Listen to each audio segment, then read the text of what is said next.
Bonjour à tous, le salon de New York a ouvert ses portes, focus sur deux nouveautés, la Mazda MX-5 RF et le Mercedes GLC Coupé, direction ensuite l'Italie pour parler de Lamborghini.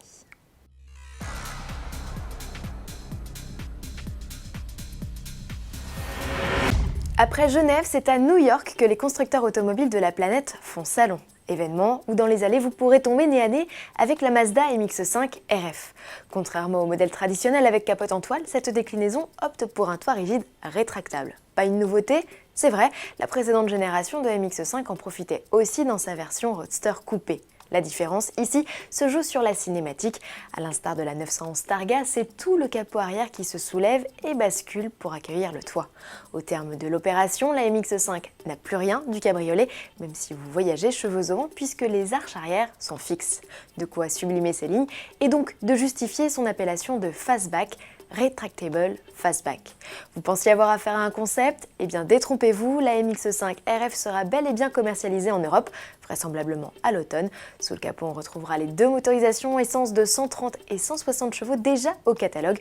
Et côté transmission, il y a du nouveau puisque la MX-5 RF sera aussi proposée avec une boîte auto à 6 rapports.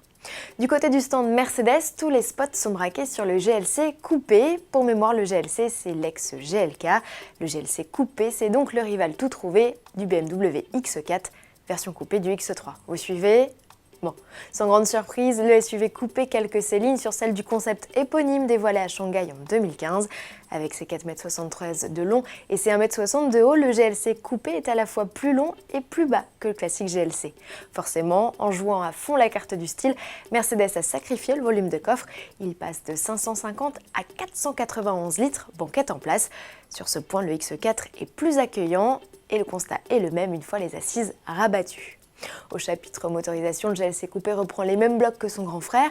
La palette de puissance s'échelonne de 170 à 367 chevaux.